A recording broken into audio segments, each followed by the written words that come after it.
Hello everyone, I am Pavitra Mallikarjun. In today's session, I am going to discuss about tense. Tense ಅನ್ನುವಂಥದ್ರಲ್ಲಿ ನಾನು ಈಗಾಗಲೇ present tense ಅನ್ನ complete ಮಾಡಿದ್ದೀನಿ. Present ಅಲ್ಲಿ ಬರುವಂತಹ 4 ಸಬ್ tenses ಗಳನ್ನು ಕೂಡ ಲಾಸ್ಟ್ ವಿಡಿಯೋನಲ್ಲಿನೇ ನಾನು ಕವರ್ ಮಾಡಿದ್ದೀನಿ. ಅದರಲ್ಲಿ simple present tense, present continuous tense, present perfect tense, present perfect continuous tense ಈ 4 ಟೆನ್ಸ್ ಗಳನ್ನ ನಾನು ಲಾಸ್ಟ್ ಕ್ಲಾಸ್ ಅಲ್ಲಿ ಮಾಡಿದ್ದೀನಿ. ಇವತ್ತಿನ ಟೆನ್ಸ್ ಅಲ್ಲಿ ಏನ್ ಮಾಡ್ತಾ ಇದ್ದೀನಿ ಅಂದ್ರೆ ಪಾಸ್ಟ್ ಟೆನ್ಸ್. ಪ್ರೆಸೆಂಟ್ ಆದ್ಮೇಲೆ ಪಾಸ್ಟ್ ಟೆನ್ಸ್ ಅನ್ನ ಕಲಿತಾ ಇದ್ದೀವಿ. ಇದೇ ಮೊದಲನೇ ಬಾರಿಗೆ ನನ್ನ ವಿಡಿಯೋವನ್ನ ನೋಡ್ತಾ ಇದ್ರೆ ನನ್ನ ವಿಡಿಯೋವನ್ನ ಸಬ್ಸ್ಕ್ರೈಬ್ ಮಾಡೋದನ್ನ ಮರಿಬೇಡಿ. ಈಗ ನೋಡಿ ಟೆನ್ಸಸ್ ಕ್ಲಾಸ್ ಸ್ಟಾರ್ಟ್ ಮಾಡೋಣ. ಪಾಸ್ಟ್ ಟೆನ್ಸ್ ಅಲ್ಲಿ ಕೂಡ 4 ಸಬ್ ಟೆನ್ಸಸ್ ಗಳು ಬರ್ತವೆ. ಅವು ಯಾವ್ಯಾವು ಅಂತ ಅಂದ್ರೆ simple past tense, past continuous tense, past perfect tense, past perfect continuous tense. ಈ ರೀತಿಯಾಗಿ 4 ಟೆನ್ಸ್ ಗಳು ಬರ್ತವೆ. ಹಾಗೆ ನಾವು ಮೊದಲನೇದಾಗಿ ಸಿಂಪಲ್ ಪಾಸ್ಟ್ ಟೆನ್ಸ್ ಅನ್ನ ಅರ್ಥ ಮಾಡ್ಕೊಳ್ಳೋಣ. ಸಿಂಪಲ್ ಪಾಸ್ಟ್ ಟೆನ್ಸ್ ನಲ್ಲಿ ಯಾವ್ಯಾವ ಒಂದು ಕಂಟೆಂಟ್ಸ್ ಬರ್ತವೆ ಅನ್ನೋದನ್ನ ಅರ್ಥ ಮಾಡ್ಕೊಳ್ರಿ. ನೋಡಿ ಫಸ್ಟ್ ಇದರಲ್ಲಿ ಹೆಲ್ಪಿಂಗ್ ವರ್ಬ್ ಇರ್ತದ ಇಲ್ಲ? ಸಿಂಪಲ್ ಪಾಸ್ಟ್ ಟೆನ್ಸ್ ನಲ್ಲಿ ಹೆಲ್ಪಿಂಗ್ ವರ್ಬ್ ಅನ್ನ ಬಳಸ್ತೀವೋ ಇಲ್ವೋ? ಇದರಲ್ಲಿ ಯಾವುದೇ ರೀತಿಯಾದಂತಹ ಹೆಲ್ಪಿಂಗ್ ವರ್ಬ್ಸ್ ಇರೋದಿಲ್ಲ. ಮತ್ತೆ ಮೇನ್ ವರ್ಬ್ ಇರುತ್ತೋ ಇಲ್ವೋ? ಎಸ್, ಈ ಮೇನ್ ವರ್ಬ್ V2 ಫಾರ್ಮ್ ಅಲ್ಲಿ ಇರ್ತದೆ. ವರ್ಬ್ ನ ಯಾವ ಫಾರ್ಮ್ ಅಲ್ಲಿ ಇರುತ್ತೆ? V2 ಫಾರ್ಮ್ ನಲ್ಲಿ ಇರುತ್ತೆ. ಈ ಒಂದು ಸೆಂಟೆನ್ಸ್ ನ ಸ್ಟ್ರಕ್ಚರ್ ಏನ್ ಬರ್ತದೆ ನೋಡ್ರಿ. ಸಬ್ಜೆಕ್ಟ್ ಇರುತ್ತೆ, V2 ಇರುತ್ತೆ, ಆಬ್ಜೆಕ್ಟ್ ಇರುತ್ತೆ. ಈ ಒಂದು ಸಿಂಪಲ್ ಪಾಸ್ಟ್ ಟೆನ್ಸ್ ನಲ್ಲಿ ಸಬ್ಜೆಕ್ಟ್ ಬರ್ತದೆ, V2 ಫಾರ್ಮ್ ಇರುತ್ತೆ, ಆಬ್ಜೆಕ್ಟ್ ಇರುತ್ತೆ. ಓಕೆ, ಇದರ ಯೂಸೇಜ್ ಏನು? ಯಾವ ಒಂದು ಸಿಚುಯೇಷನ್ಗೆ ನಾವು ಈ ಟೆನ್ಸ್ ಅನ್ನ ಯೂಸ್ ಮಾಡ್ಕೊಳ್ತೀವಿ ಅಂತಂದ್ರೆ this tense is used for at all past actions. For all past actions ಅಂದ್ರೆ ಎಲ್ಲಾ ಪಾಸ್ಟ್ ಆಕ್ಷನ್ ಗಳಿಗೆ ನಾವು ಈ ಒಂದು ಟೆನ್ಸ್ ಅನ್ನ ಯೂಸ್ ಮಾಡ್ಕೊಳ್ತೇವೆ. ಫಾರ್ ಇಂಟ್ ವರ್ಡ್ಸ್ ಏನೇನಾದ್ರೂ ಇದಾವ ಇದಕ್ಕೆ? ಎಸ್, ಕಂಪಲ್ಸರಿ ಆಗಿದ್ದಾವೆ. ಎಸ್ಟರ್ಡೇ ಅನ್ನುವಂಥದ್ದು, ಒನ್ಸ್ ಅನ್ನುವಂಥದ್ದು, ಎಗೋ ಅನ್ನುವಂಥದ್ದು, last week or last month or last year ಅನ್ನುವಂಥದ್ದು, ಇನ್ 1950. ಈ ರೀತಿಯಾಗಿ ಹಿಂಟ್ ವರ್ಡ್ಸ್ ಗಳ ಮುಖಾಂತರವಾಗಿ ಇದು ಸಿಂಪಲ್ ಪಾಸ್ಟ್ ಅಂತ ನಾವು ಅರ್ಥ ಮಾಡ್ಕೊಳ್ಬಹುದಾಗಿದೆ. ಈಗ ಎಕ್ಸಾಂಪಲ್ಸ್ ನ ಮುಖಾಂತರವಾಗಿ ನಾವು ಈ ಒಂದು ಸಿಂಪಲ್ ಪಾಸ್ಟ್ ಟೆನ್ಸ್ ಅನ್ನ ಅರ್ಥ ಮಾಡ್ಕೊಳ್ಳೋಣ. ಓಕೆ, ಈಗ ನಾವು ಈ ಸಿಂಪಲ್ ಪಾಸ್ಟ್ ಟೆನ್ಸ್ ಅನ್ನ ಎಕ್ಸಾಂಪಲ್ಸ್ ನ ಮುಖಾಂತರವಾಗಿ ಅರ್ಥ ಮಾಡ್ಕೊಳ್ಳೋಣ. ಈಗ ನೋಡಿ, ಸಿಂಪಲ್ ಪಾಸ್ಟ್ ಟೆನ್ಸ್ ಅಂತ ಹೇಳಿ ಹೆಂಗ್ ಕಂಡುಹಿಡಿತೀವಿ? ಈ ಹಿಂದೆ ನಡೆದಿರುವಂತಹ ಎಲ್ಲಾ ಘಟನೆಗಳನ್ನ ನಾವು ಸಿಂಪಲ್ ಪಾಸ್ಟ್ ಟೆನ್ಸ್ ನಲ್ಲಿನೇ ಗುರುತಿಸ್ತೀವಿ. ಈಗ ನೋಡಿ, ಐ ಅನ್ನುವಂತಹ ಸಬ್ಜೆಕ್ಟ್ ಇದೆ, ಪ್ಲೇಡ್ ಇಡಿ ಫಾರ್ಮ್ ಬಂದಿದೆ ಅಂದ್ರೆ ಇದು V2 ಫಾರ್ಮ್ ಅಲ್ವಾ? V3ಗೆ ಕೂಡ ನಾವು ಇಡಿನೇ ಸೇರಿಸ್ತೀವಿ. ಅದನ್ನ ಹೆಂಗ್ ಕಂಡುಹಿಡಿಯೋದು ಅಂತ ನಾನು ಸಬ್ಜೆಕ್ಟ್ ವರ್ಬ್ ಅಗ್ರಿಮೆಂಟ್ ನಲ್ಲಿ ಹೇಳ್ಕೊಡ್ತೀನಿ. ಈಗ ನೋಡಿ, ಇದು V2 ಫಾರ್ಮ್ ಆಯ್ತು. ಕ್ರಿಕೆಟ್ ಅನ್ನುವಂಥದ್ದು ಆಬ್ಜೆಕ್ಟ್ ಆಯ್ತು. ಈ ಎಸ್ಟರ್ಡೇ ಅನ್ನುವಂಥದ್ದು ಏನಾಯ್ತು ನಮಗೆ? Hint word. ಕೆಲವು ಸಲ ಹಿಂಟ್ ವರ್ಡ್ಸ್ ಇರ್ತವೆ, ಹಿಂಟ್ ವರ್ಡ್ಸ್ ಇಲ್ಲದೆ ಇರ್ತವೆ. ಆದ್ರೆ ನಾವು ಈ ಒಂದು ವರ್ಬ್, ಮೇನ್ ವರ್ಬ್ ಏನಿದೆ ಅಲ್ವಾ, ಅದರ ಬೇಸ್ ಮೇಲೆನೆ ಇದು ಯಾವ ಟೆನ್ಸ್ಗೆ ಸಂಬಂಧಪಟ್ಟಿದೆ ಅಂತ ಅರ್ಥ ಮಾಡ್ಕೊಳ್ಬೇಕು. ಇದೇ ರೀತಿಯಲ್ಲಿ ಶಿ ಅನ್ನುವಂಥದ್ದು ಸಬ್ಜೆಕ್ಟ್, ವೆಂಟ್ ಅನ್ನುವಂಥದ್ದು V2. V2 ಹೆಂಗಾಗುತ್ತೆ? ಗೋ, ವೆಂಟ್, ಗಾನ್ ಅಲ್ವಾ? ವೆಂಟ್ ಅನ್ನುವಂಥದ್ದು V2 ಆಗುತ್ತೆ. ಟು ಸ್ಕೂಲ್ ಅನ್ನೋದು ಆಬ್ಜೆಕ್ಟ್ ಆಗುತ್ತೆ. ಲಾಸ್ಟ್ ವೀಕ್ ಅನ್ನುವಂಥದ್ದು ಹಿಂಟ್ ವರ್ಡ್ ಆಗುತ್ತೆ. ಓಕೆ, ದೇ ಅನ್ನುವಂಥದ್ದು ಸಬ್ಜೆಕ್ಟ್, ವಾಚ್ ಅನ್ನುವಂಥದ್ದು V2 ಫಾರ್ಮ್, ದ ಮ್ಯಾಚ್ ಅನ್ನುವಂಥದ್ದು ಆಬ್ಜೆಕ್ಟ್. ಇಲ್ಲಿ ನೋಡಿ, ನಮಗೆ ಯಾವುದೇ ರೀತಿಯ ಹಿಂಟ್ ವರ್ಡ್ ಬಂದಿಲ್ಲ. ಆದ್ರೆ ಈ ವಾಚ್ ಅನ್ನುವಂತಹ ವರ್ಡ್ ನ ಮುಖಾಂತರವಾಗಿ ಇದು ಪಾಸ್ಟ್ ಟೆನ್ಸ್ ಅಂತ ಹೇಳಿ ಅರ್ಥ ಮಾಡ್ಕೊಳ್ತೀವಿ. ಈ ರೀತಿಯಾಗಿರುವಂತಹ ಸೆಂಟೆನ್ಸಸ್ ಗಳನ್ನ ನಾವು ನೆಗೆಟಿವ್ ಫಾರ್ಮ್ ಅಲ್ಲಿ ಮಾಡ್ಬೋದಾ, ಮತ್ತೆ ಕ್ವಶನ್ ಆಗಿ ಕನ್ವರ್ಟ್ ಮಾಡ್ಬೋದಾ ಅಂತ ನೋಡೋಣ. ಎಸ್, ಕಂಪಲ್ಸರಿಯಾಗಿ ಇದನ್ನ ಮಾಡಕ್ ಬರುತ್ತೆ. ಅದನ್ನ ಹೇಳ್ಕೊಡ್ತೀನಿ ನೋಡಿ. ಈಗ ಇದನ್ನ ನೆಗೆಟಿವ್ ಒಂದು ಸೆಂಟೆನ್ಸ್ ಆಗಿ ಕನ್ವರ್ಟ್ ಮಾಡೋಣ. ಹೆಂಗ್ ಮಾಡೋದು? ಈಗ ನಮಗೆ ಇದರಲ್ಲಿ ಹೆಲ್ಪಿಂಗ್ ವರ್ಬ್ಸ್ ಇಲ್ಲ. ಹೆಲ್ಪಿಂಗ್ ವರ್ಬ್ಸ್ ಇಂದಾನೆ ನಾವು ನೆಗೆಟಿವ್ ಆಗ್ಲಿ ಕ್ವಶನ್ ಆಗ್ಲಿ ಕನ್ವರ್ಟ್ ಮಾಡೋದಕ್ಕೆ ಬರೋದು. ಸೊ ಈ ಒಂದು ಪಾಸ್ಟ್ ಟೆನ್ಸ್ಗೆ ನಾವು ಯಾವ ರೀತಿಯಾದಂತಹ ಒಂದು ಹೆಲ್ಪಿಂಗ್ ವರ್ಬ್ ಅನ್ನ ತಗೊಳ್ಬೇಕು? ನಾವು ಸಿಂಪಲ್ ಪ್ರೆಸೆಂಟ್ ಟೆನ್ಸ್ ನಲ್ಲಿ ಡೂ ಮತ್ತೆ ಡಸ್ ಅನ್ನ ತಗೊಂಡಿದ್ವಿ. ಆ ಡೂ ಫಾರ್ಮ್ ಅಲ್ಲಿ ಉಳಿದಿರುವಂತದ್ದು ಯಾವುದು? ಡಿಡ್ ಅನ್ನುವಂಥದ್ದು. ಈ ಡಿಡ್ ಅನ್ನುವಂತಹ ಹೆಲ್ಪಿಂಗ್ ವರ್ಬ್ ಅನ್ನು ನಾವು ಈ ಸಿಂಪಲ್ ಪಾಸ್ಟ್ ಗೆ ಬಳಸ್ಕೊಳ್ತೇವೆ. ಈಗ ನೋಡಿ, ಐ ಡಿಡ್ ನಾಟ್. ಈಗ ಪ್ಲೇಡ್ ಅಂತ ಇದೆ, ನಾವಿಲ್ಲಿ ಪ್ಲೇಡ್ ಅಂತಾನೆ ಬರೆಯೋದಾ? ಇಲ್ಲ. ಯಾಕೆ ಅಂದ್ರೆ ಇಲ್ಲಿ ಡಿಡ್ ಅನ್ನುವಂಥದ್ದು ಈ ಒಂದು ಪಾಸ್ಟ್ ಟೆನ್ಸ್ ಗೆ ಸಂಬಂಧಪಟ್ಟ ಹೆಲ್ಪಿಂಗ್ ವರ್ಬ್ ಅನ್ನ ಬಳಸ್ಕೊಂಡಿದೀವಿ. ಅದಕ್ಕೋಸ್ಕರ ಈ ಒಂದು ಮೇನ್ ವರ್ಬ್ V1 ಫಾರ್ಮ್ ಗೆ ಕನ್ವರ್ಟ್ ಆಗುತ್ತೆ. V1 ಅಂತ ಅಂದಾಗ ಪ್ಲೇ ಆಗುತ್ತೆ. Play cricket yesterday. ಇದು ನಿಮ್ಮ ಆನ್ಸರ್ ಆಗಿರ್ಬೇಕು ನೆಗೆಟಿವ್ ಫಾರ್ಮ್ಗೆ. I did not play cricket yesterday. I didn't ಅಂತ ಕೂಡ ಶಾರ್ಟ್ ಫಾರ್ಮ್ ಅಲ್ಲಿ ನಾವು ಬರಿಬಹುದು, ಅದು ಕೂಡ ಕರೆಕ್ಟ್ ಆಗುತ್ತೆ. ಈಗ ಕ್ವಶನ್ ಆಗಿ ಕನ್ವರ್ಟ್ ಮಾಡೋಣ. ಅದು ಹೆಂಗೆ? ಈಗ ಡಿಡ್ ಅನ್ನೋಂಥದ್ದು ಸಬ್ಜೆಕ್ಟ್ ಪ್ಲೇಸಿಗೆ ಹಾಕಿ, ಐ ಅನ್ನೋಂಥದ್ದನ್ನ ಒಂದು ಹೆಲ್ಪಿಂಗ್ ವರ್ಬ್ ಪ್ಲೇಸ್ಗೆ ಹಾಕುವಂಥದ್ದು. ನೋಡಿ, did I, did I, did ಅಂತ ಬಂದ ತಕ್ಷಣ ಮತ್ತೆ ವರ್ಬ್ ಅಲ್ಲಿ ಇಡಿ ಫಾರ್ಮ್ ನಾವು ಸೇರ್ಸಕ್ ಹೋಗ್ಬಾರ್ದು, V1 ಫಾರ್ಮ್ ಅಲ್ಲಿನೇ ಬರಿಬೇಕು. ಪ್ಲೇ ಕ್ರಿಕೆಟ್ ಎಸ್ಟರ್ಡೇ, ಎಸ್ಟರ್ಡೇ, ಈ ರೀತಿಯಾಗಿ ನಮ್ಮ ಕ್ವಶನ್ ಫಾರ್ಮ್ ಆಯ್ತು. ಈಗ ನೋಡಿ, did I play cricket yesterday ಅಂತ ನಮ್ಮ ಕ್ವಶನ್ ರೆಡಿ ಆಯ್ತು. ಈಗ ಇದಕ್ಕೆ ಮಾಡೋಣ, she went to school last week ಅಂತ ಹೇಳಿ ನಮಗೆ ಒಂದು ಸ್ಟೇಟ್ಮೆಂಟ್ ಇದೆ. ಇದನ್ನ ನೆಗೆಟಿವ್ ಫಾರ್ಮ್ ಮಾಡೋಣ ಆದ್ರೆ ನಾವು ಯಾವ ಹೆಲ್ಪಿಂಗ್ ವರ್ಬ್ ಅನ್ನ ತಗೋಬೇಕು? ಈ ಪಾಸ್ಟ್ ಟೆನ್ಸ್ ಅಂತ ಬಂದಾಗ ಯಾವುದೇ ಆಪ್ಷನ್ ಇಲ್ಲ, ಡಿಡ್ ಅನ್ನುವಂತಹ ಒಂದೇ ಒಂದು ಹೆಲ್ಪಿಂಗ್ ವರ್ಬ್ ಇದೆ, ಅದನ್ನೇ ನಾವು ತಗೊಳ್ಬೇಕು. ಈಗ ನೋಡಿ, ಶಿ ಡಿಡ್ ನಾಟ್ ಅಥವಾ ಡಿಡಂಟ್ ಅಂತ ಆದ್ರೂ ನಾವು ಮಾಡಬಹುದು. ಡಿಡಂಟ್, ವೆಂಟ್ ಅಂತ ಇರೋದಕ್ಕೆ ಇದು V2 ಫಾರ್ಮ್ ಅಲ್ಲಿ ಇದೆ. ನಾವು ಇದನ್ನ V1 ಫಾರ್ಮ್ಗೆ ತಗೊಂಡೋದಾಗ ಏನಾಗುತ್ತೆ ನೋಡಿ, she didn't or didn't go, go ಆಗುತ್ತೆ. ವೆಂಟ್ ಗೆ V1 ಫಾರ್ಮ್ ಏನಾಗುತ್ತೆ? Go to school last week. ಇದು ನಮ್ಮ ಆನ್ಸರ್ ಆಯ್ತು. ನೆಕ್ಸ್ಟ್ ಇದನ್ನೇ ಕ್ವಶನ್ ಆಗಿ ಕನ್ವರ್ಟ್ ಮಾಡೋದಾದ್ರೆ ಮಾಡಿ ನೋಡೋಣ. ಡಿಡ್ ಶಿ ಪ್ಲೇ, ಪ್ಲೇನಾ ಅಲ್ಲ, did she go to school, did she go to school last week, last week ಅನ್ನೋದು ನಮ್ಮ ಆನ್ಸರ್ ಆಗಿರ್ಬೇಕು. ಏನಾಯ್ತು ನೋಡಿ, did she go to school last week ಅಂತ ಹೇಳಿ ನಮ್ಮ ಆನ್ಸರ್ ಆಯ್ತು. ಈ ರೀತಿಯಾಗಿ ನಾವು ಸಿಂಪಲ್ ಪಾಸ್ಟ್ ಟೆನ್ಸ್ ಅನ್ನ ಅರ್ಥ ಮಾಡ್ಕೊಳ್ಳಿ. ತುಂಬಾ ಲೆಂತಿಯಾಗಿ ಅರ್ಥ ಮಾಡ್ಕೊಳ್ಬೇಕಾಗಿರೋದು ನಾವು ಪ್ರೆಸೆಂಟ್ ಟೆನ್ಸ್ ಅನ್ನ. ಪ್ರೆಸೆಂಟ್ ಟೆನ್ಸ್ ಅಲ್ಲಿ simple present, present continuous, present perfect, present perfect continuous ಅನ್ನ ಪರ್ಫೆಕ್ಟ್ ಆಗಿ ಅರ್ಥ ಮಾಡ್ಕೊಂಡ್ರೆ ಈ ಒಂದು ಮುಂದಿನ ಟೆನ್ಸ್ ಗಳು ಅರ್ಥ ಆಗೋದು ತುಂಬಾ ಸುಲಭ ಆಗುತ್ತೆ. ಈಗ ನೆಕ್ಸ್ಟ್ ಟೆನ್ಸ್ ಯಾವ್ದಿದೆ? ಪಾಸ್ಟ್ ಕಂಟಿನ್ಯೂಸ್ ಟೆನ್ಸ್ ಇದೆ. ಅದನ್ನ ಅರ್ಥ ಮಾಡ್ಕೊಳ್ಳೋಣ ಎಕ್ಸಾಂಪಲ್ಸ್ ಮುಖಾಂತರ. ನಾನು 3ನೇ ಎಕ್ಸಾಂಪಲ್ಸ್ ಗೆ ಆನ್ಸರ್ ಮಾಡಿಲ್ಲ, ಅದನ್ನ ನೀವು ಆನ್ಸರ್ ಮಾಡ್ಬಿಟ್ಟು ಕಮೆಂಟ್ ಬಾಕ್ಸ್ ನ ಮುಖಾಂತರವಾಗಿ ನನಗೆ ಹಾಕಿ ಆನ್ಸರ್ ಅನ್ನ. ಓಕೆ, ಈಗ ನಾವು ಸಿಂಪಲ್ ಪಾಸ್ಟ್ ಟೆನ್ಸ್ ಅನ್ನ ಅರ್ಥ ಮಾಡ್ಕೊಂಡ್ವಿ. ಈಗ ಪಾಸ್ಟ್ ಕಂಟಿನ್ಯೂಸ್ ಟೆನ್ಸ್ ಅನ್ನ ಅರ್ಥ ಮಾಡ್ಕೊಳ್ಳೋಣ. ನೋಡಿ, ಪಾಸ್ಟ್ ಕಂಟಿನ್ಯೂಸ್ ಟೆನ್ಸ್ ನಲ್ಲಿ ಹೆಲ್ಪಿಂಗ್ ವರ್ಬ್ಸ್ ಯಾವ್ಯಾವ ಬರ್ತವೆ ಅಂತ ನೋಡಿ. ಹೆಲ್ಪಿಂಗ್ ವರ್ಬ್ಸ್ ಯಾವ್ಯಾವ ಬರ್ತವೆ? ವಾಸ್ ಮತ್ತೆ ವರ್ ಅನ್ನೋಂಥದ್ದು ಬರ್ತದೆ. ಬಿ ಫಾರ್ಮ್ ವರ್ಬ್ಸ್ ಇಂದ ವಾಸ್ ಮತ್ತೆ ವರ್ ಅನ್ನ ತಗೊಂಡಿದ್ದೀವಿ. ವಾಸ್ ವರ್ ಅಂದಾಗ ಯೂಸೇಜ್ ಏನಿದ್ರದ್ದು ಐ ಜೊತೆಗೆ ವಾಸ್ ಬರುತ್ತೆ, ಐ ವಾಸ್ ಅಂತ ಕಲಿತೀವಿ. ವಿ, ಯು, ದೇ ಮತ್ತೆ ಪ್ಲೂರಲ್ಸ್ ಇದ್ದಾಗ ನಮಗೆ ವರ್ ಅನ್ನುವಂತಹ ಹೆಲ್ಪಿಂಗ್ ವರ್ಬ್ ಬರುತ್ತೆ. ನೆಕ್ಸ್ಟ್ ಈ, ಶಿ, ಇಟ್ ಮತ್ತೆ ಅದ್ರ ಜೊತೆಗೆ ಸಿಂಗ್ಯುಲರ್ ಸಬ್ಜೆಕ್ಟ್ ಏನಾದ್ರೂ ಇದ್ರೆ ಅದಕ್ಕೆ ನಾವು ವಾಸ್ ಅನ್ನುವಂತಹ ಹೆಲ್ಪಿಂಗ್ ವರ್ಬ್ ನ ಬಳಸ್ಕೊಳ್ತೇವೆ. ಇಷ್ಟು ಕ್ಲಿಯರ್ ಆಯ್ತಲ್ಲ? ಮತ್ತೆ ಮೇನ್ ವರ್ಬ್ ಯಾವ ಫಾರ್ಮ್ ಅಲ್ಲಿ ಇರ್ತದೆ? ಈಗ ನಾನು ಆಗ್ಲೇ ಹೇಳಿದ್ದೆ, ಕಂಟಿನ್ಯೂಸ್ ಅಂತ ಎಲ್ಲೆಲ್ಲಿ ಬಂತು ಅಂದ್ರೆ ಅಲ್ಲಿ ನಮಗೆ ವರ್ಬ್ ಫಾರ್ಮ್ಸ್ ಯಾವ ಇರ್ತದೆ? V4 ಇರ್ತದೆ, ಅಲ್ಲ ಇಲ್ಲಾಂದ್ರೆ ING ಫಾರ್ಮ್ಸ್ ಇರ್ತದೆ. ಹಂಗಾದ್ರೆ ಈ ಒಂದು ಟೆನ್ಸ್ ನ ಸೆಂಟೆನ್ಸ್ ಸ್ಟ್ರಕ್ಚರ್ ಏನು ಅಂತ ಅಂದ್ರೆ, ಸಬ್ಜೆಕ್ಟ್ ಬರ್ತದ, ಅದಾದ್ಮೇಲೆ ಹೆಲ್ಪಿಂಗ್ ವರ್ಬ್ ವಾಸ್ ಅಥವಾ verb, based on subject. Subject ಏನಿದೆ ಅದರ ಬೇಸ್ ಮೇಲೆ ವಾಸ್ ಬಳಸ್ಬೇಕಾ ವರ್ಬ್ ಬಳಸ್ಬೇಕಾ ಅಂತ ನಾವು ಕನ್ಸಿಡರ್ ಮಾಡಬೇಕು. ನೆಕ್ಸ್ಟ್ V4 ಇರುತ್ತೆ. ಕಂಟಿನ್ಯೂಸ್ ಟೆನ್ಸ್ ಅಂದ ತಕ್ಷಣ ನಮಗೆ ING ಫಾರ್ಮ್ ನೆನಪಾಗಬೇಕು, ಮತ್ತೆ ಆಬ್ಜೆಕ್ಟ್ ಇರುತ್ತೆ. ಈ ರೀತಿಯಾದ ಸೆಂಟೆನ್ಸ್ ಸ್ಟ್ರಕ್ಚರ್ ನಮಗೆ ಪಾಸ್ಟ್ ಕಂಟಿನ್ಯೂಸ್ ಟೆನ್ಸ್ ಗೆ ಸಿಕ್ಕಿದೆ. ಓಕೆ, ಇದರ ಯೂಸೇಜ್ ಏನಂದ್ರೆ ಯಾವ ಟೈಮ್ ಅಲ್ಲಿ ನಾವು ಪಾಸ್ಟ್ ಕಂಟಿನ್ಯೂಸ್ ಟೆನ್ಸ್ ಅನ್ನ ಬಳಸ್ತೀವಿ ಅಂತ ಅಂದ್ರೆ, this tense is used for an action which was going on certain time in the past.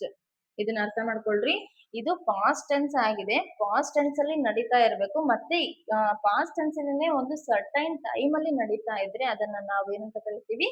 Past continuous tense. ಒಂದು ಸರ್ಟನ್ ಟೈಮ್ ಇರಬೇಕು, ಆ ಟೈಮ್ ಒಳಗಡೆ ಆ ಕೆಲಸ ನಡೀತಾ ಇರಬೇಕು, ಅದನ್ನ ನಾವು ಪಾಸ್ಟ್ ಕಂಟಿನ್ಯೂಸ್ ಟೆನ್ಸ್ ಅಂತ ಹೇಳಿ ಕರಿತೇವೆ. ಈಗ ನೋಡಿ, ಒಂದು ಹಿಂಟ್ ಸ್ಟೇಟ್ಮೆಂಟ್ ಅನ್ನ ಕೊಟ್ಟಿದ್ದೀನಿ ನಾನು ಇಲ್ಲಿ. ಇದರ ಮುಖಾಂತರವಾಗಿ ನಾವು ಪಾಸ್ಟ್ ಕಂಟಿನ್ಯೂಸ್ ಟೆನ್ಸ್ ಅನ್ನ ಈಸಿಯಾಗಿ ನೆನ್ಪಿಟ್ಕೊಳ್ಬಹುದು.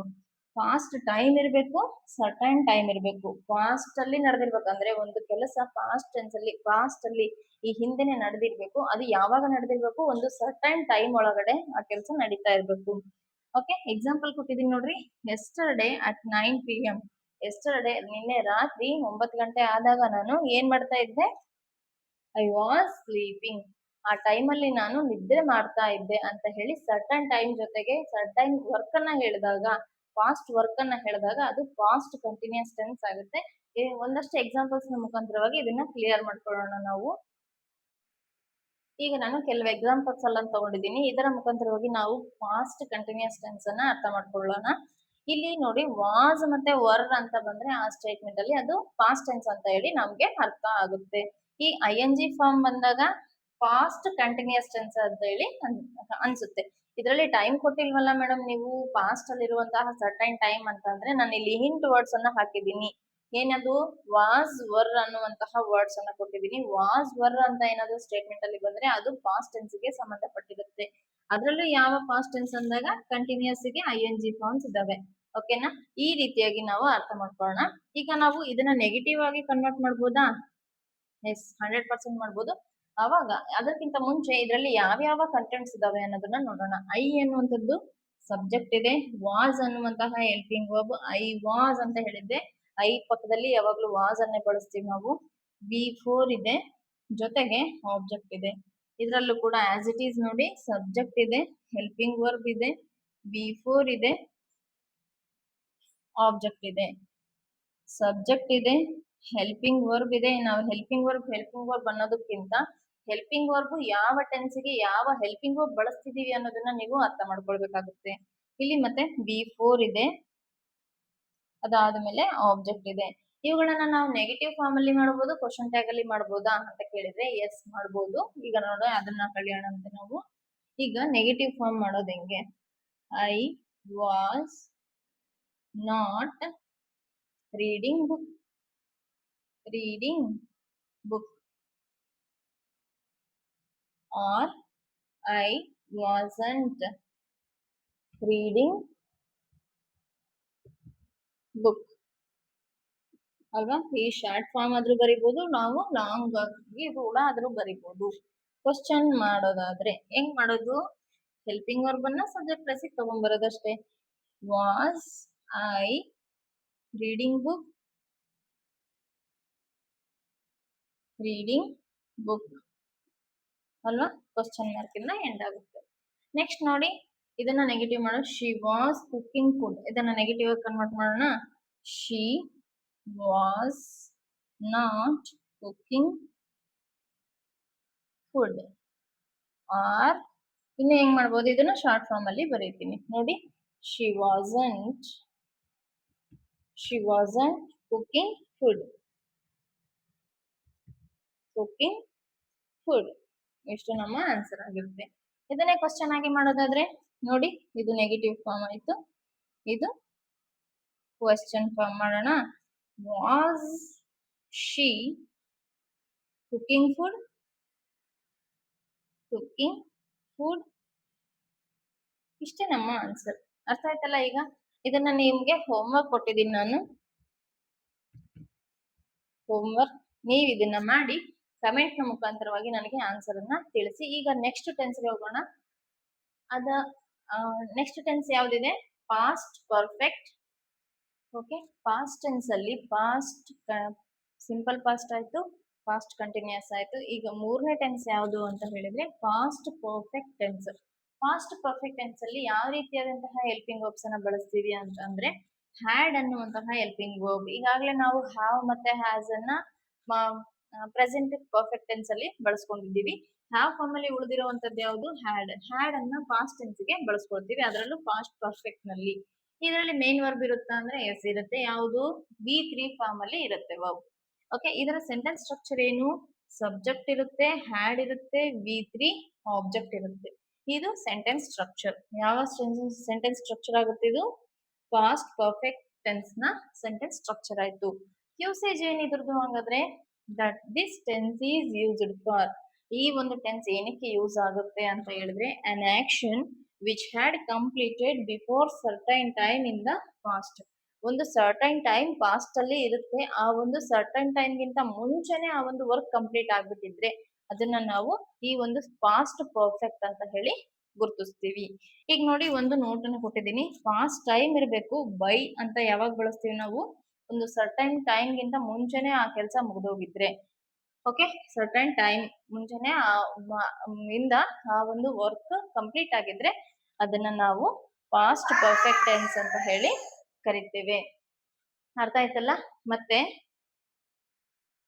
ಇದಕ್ಕೆ ನಾನು ಒಂದು ಎಕ್ಸಾಂಪಲ್ ಅನ್ನ ಕೂಡ ತಗೊಂಡಿದ್ದೀನಿ ನೋಡಿ ಇಲ್ಲಿ.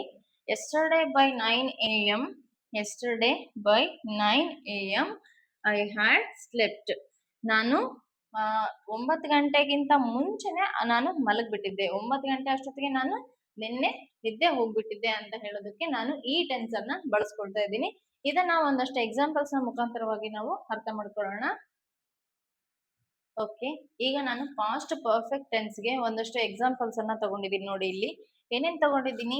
I had finished my homework, he had gone to school, they had eaten dinner already ಅನ್ನುವಂತಹ ಒಂದು ಸ್ಟೇಟ್ಮೆಂಟ್ಸ್ ಅನ್ನ ತಗೊಂಡಿದ್ದೀನಿ. ಇದರಲ್ಲಿ ಐ ಅನ್ನುವಂಥದ್ದು ಸಬ್ಜೆಕ್ಟ್, ಹ್ಯಾಡ್ ಅನ್ನುವಂಥದ್ದು ಹೆಲ್ಪಿಂಗ್ ವರ್ಬ್, ಫಿನಿಶ್ಡ್ ಅನ್ನುವಂಥದ್ದು V3 ಫಾರ್ಮ್, ಮೈ ಹೋಮ್ವರ್ಕ್ ಅನ್ನುವಂಥದ್ದು ಆಬ್ಜೆಕ್ಟ್ ಆಗಿದೆ. ಹಿ ಅನ್ನುವಂಥದ್ದು subject, helping verb, V3 form, to school ಅನ್ನುವಂಥದ್ದು ಆಬ್ಜೆಕ್ಟ್ ಆಗಿದೆ. ದೇ ಅನ್ನುವಂಥದ್ದು ಸಬ್ಜೆಕ್ಟ್ ಆಗಿದೆ, ಹ್ಯಾಡ್ ಹೆಲ್ಪಿಂಗ್ ವರ್ಬ್ ಆಗಿದೆ, ಈಟನ್ V3 ಫಾರ್ಮ್ ಆಗಿದೆ, ಮತ್ತೆ ಡಿನ್ನರ್ ಆಲ್ರೆಡಿ ಅನ್ನುವಂಥದ್ದು ಇದು ಆಬ್ಜೆಕ್ಟ್, ಇದು ಎಕ್ಸ್ಟ್ರಾ ಅಂತ ಹೇಳಿ ಅರ್ಥ ಮಾಡ್ಕೊಳ್ಬೇಕು. ಇವುಗಳಿಗೆ ಕೂಡ ನಾವು ನೆಗೆಟಿವ್ ಮಾಡ್ಬೋದು, ಕ್ವಶನ್ ಮಾಡ್ಬೋದು. ಅದು ಹೆಂಗೆ ನೋಡೋಣ. ಇದನ್ನ ನೆಗೆಟಿವ್ ಮಾಡೋದು ಹೆಂಗೆ? ಈಗಾಗಲೇ ನಾನು ಎಲ್ಲಾ ಟೆನ್ಸ್ ಗಳಿಗೂ ಮಾಡಿ ತೋರಿಸ್ತಾ ಇರೋದ್ರಿಂದ ನಿಮ್ಗೆ ಈಸಿ ಆಗ್ತದೆ. ಅದಕ್ಕೋಸ್ಕರ ನಾನು ಕೆಲವೇ ಎಕ್ಸಾಂಪಲ್ಸ್ ಗಳನ್ನ ಮಾಡಿಸ್ತಾ ಇದ್ದೀನಿ. ಓಕೆ, ನೆಗೆಟಿವ್ ಫಾರ್ಮ್ ಅನ್ನ ಮಾಡೋದಾದ್ರೆ I had not or hadn't ಅಂತ ಮಾಡ್ಬೋದು. ಇದನ್ನ ಹ್ಯಾಡಂಟ್ ಫಿನಿಶ್ಡ್ ಮೈ ಹೋಮ್ವರ್ಕ್ ಅಂತ ನೆಗೆಟಿವ್ ಫಾರ್ಮ್ ಮಾಡಿದ್ವಿ. ಇದನ್ನೇ ಕ್ವಶನ್ ಮಾಡೋದಾದ್ರೆ ಏನಂತ ಮಾಡ್ತೀವಿ? ಹ್ಯಾಡ್ ಐ ಫಿನಿಶ್ಡ್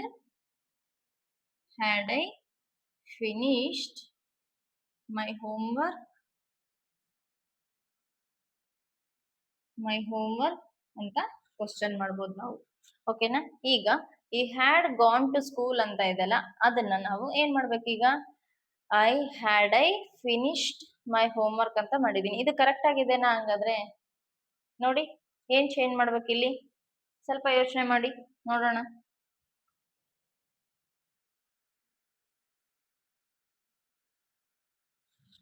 ಎಸ್, ಇದು ಕರೆಕ್ಟ್ ಆಗಿನೇ ಇದೆ. ಯಾಕೆ ಅಂದ್ರೆ ಇಲ್ಲಿ V3 ಫಾರ್ಮ್ ಅನ್ನೇ ಮಾಡ್ತಿದೀವಿ ನಾವು. ಇದು ಯಾವ ಟೆನ್ಸ್ ಗೆ ಮಾಡ್ತಿದೀವಿ? Perfect tense. ಅದು V3 ಫಾರ್ಮ್ ಅಲ್ಲಿನೇ ಇರ್ಬೇಕು. ಅದಕ್ಕೋಸ್ಕರ ನಾವು ಅದನ್ನ ಯಾವುದೇ ರೀತಿಯ ಚೇಂಜಸ್ ಮಾಡೋ ಅವಶ್ಯಕತೆ ಇಲ್ಲ.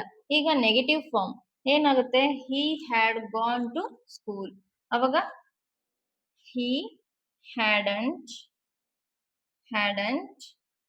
Gone to school. ಓಕೆ, ಇದನ್ನೇ ಕ್ವಶನ್ ಮಾಡೋದಾದ್ರೆ had he gone to school ಅಂತ ನಮ್ಮ ಕ್ವಶನ್ ಆಗ್ಬೇಕು.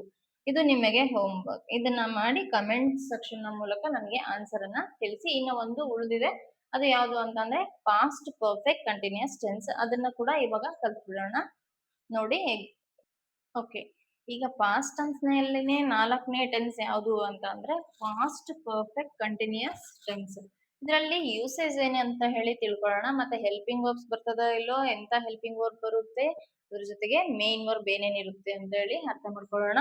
ಹೆಲ್ಪಿಂಗ್ ವರ್ಬ್ ಏನೆಂತ ಇರುತ್ತೆ? ಹ್ಯಾಡ್. ನಾವು ಪಾಸ್ಟ್ ಪರ್ಫೆಕ್ಟ್ ಅಲ್ಲಿ ಹ್ಯಾಡ್ ಅನ್ನುವಂಥದ್ದನ್ನ ತಗೊಂಡಿದ್ವಿ, ಅದ್ರ ಜೊತೆಗೆ ಬೀನ್ ಅನ್ನುವಂಥದ್ದು ಸೇರ್ಕೊಂಡಿದೆ. ಇಲ್ಲಿ ಪರ್ಫೆಕ್ಟ್ ಕಂಟಿನ್ಯೂಸ್ ಅಂತ ಬಂದಾಗ ನಾವು ಹೆಲ್ಪಿಂಗ್ ವರ್ಬ್ಸ್ ಅಲ್ಲಿ ಬೀನ್ ಅಂತ ಸೇರಿಸಬೇಕು.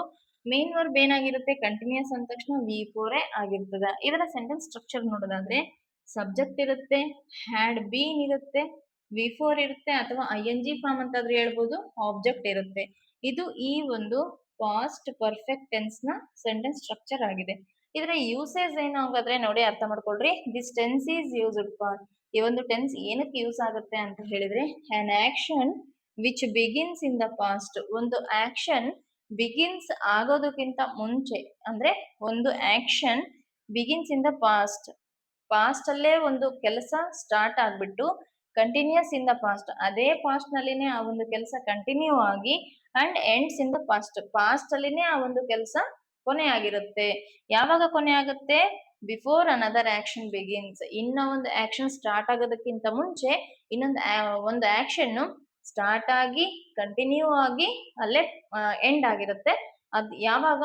ಇನ್ನ ಒಂದು ಆಕ್ಷನ್ ಸ್ಟಾರ್ಟ್ ಆಗೋದಕ್ಕಿಂತ ಮುಂಚೆ ಅಂತ ಅರ್ಥ ಮಾಡ್ಕೊಳ್ರಿ. ಈಗ ನೋಡ್ರಿ, ಒಂದು ಕೆಲಸ ಇರುತ್ತೆ, ಅದು ಪಾಸ್ಟ್ ಅಲ್ಲಿನೇ ಸ್ಟಾರ್ಟ್ ಆಗ್ಬೇಕು, ಪಾಸ್ಟ್ ಅಲ್ಲಿನೇ ಕಂಟಿನ್ಯೂ ಆಗ್ಬೇಕು, ಪಾಸ್ಟ್ ಅಲ್ಲಿನೇ ಎಂಡ್ ಆಗ್ಬೇಕು. ಯಾವಾಗ ಎಂಡ್ ಆಗ್ಬೇಕು? ಅದೇ ಪ್ಲೇಸ್ ಅಲ್ಲಿ ಇನ್ನ ಒಂದು ವರ್ಕ್ ಸ್ಟಾರ್ಟ್ ಆದಾಗ ಅಂತ ಹೇಳಿ ಅರ್ಥ ಮಾಡ್ಕೊಳ್ರಿ. ಇದರ ಯೂಸೇಜ್ ಇದು. ಓಕೆ, ಎಕ್ಸಾಂಪಲ್ಸ್ ನ ಮುಖಾಂತರವಾಗಿ ಇದನ್ನ ನಾವು ಅರ್ಥ ಮಾಡ್ಕೊಳ್ಳೋಣ. ಓಕೆ, ಈಗ ನೋಡಿ, ಪಾಸ್ಟ್ ಪರ್ಫೆಕ್ಟ್ ಟೆನ್ಸ್ಗೆ ಕೆಲವು ಎಕ್ಸಾಂಪಲ್ಸ್ ನ ಮುಖಾಂತರ ನಾವು ಅರ್ಥ ಮಾಡ್ಕೊಳ್ಳೋಣಂತೆ. I had been studying for 2 hours before the exam started. ಇದರ ಒಂದು ಯೂಸೇಜ್ ಏನಂತ ಹೇಳಿದ್ದೆ? ಪಾಸ್ಟ್ ಅಲ್ಲಿನೇ ಒಂದು ಕೆಲಸ ಸ್ಟಾರ್ಟ್ ಆಗ್ಬಿಟ್ಟು ಅಲ್ಲೇ ಕಂಟಿನ್ಯೂ ಆಗಿ ಅಲ್ಲೇ ಎಂಡ್ ಆಗ್ಬೇಕು. ಅದು ಯಾವಾಗ ಎಂಡ್ ಆಗ್ಬೇಕು? ಅದೇ ಪ್ಲೇಸ್ ಅಲ್ಲಿ ಇನ್ನೊಂದು ವರ್ಕ್ ಸ್ಟಾರ್ಟ್ ಆದಾಗ ಅದು ಅಲ್ಲೇ ಎಂಡ್ ಆಗ್ಬೇಕು ಅಂತ ಹೇಳಿದ್ದೆ. ಅದೇ ಬೇಸ್ ಮೇಲೆ 3 ಎಕ್ಸಾಂಪಲ್ಸ್ ಅನ್ನ ತಗೊಂಡಿದ್ದೀನಿ ನಾನು. ನೋಡಿ, I had been studying for 2 hours before the exam started.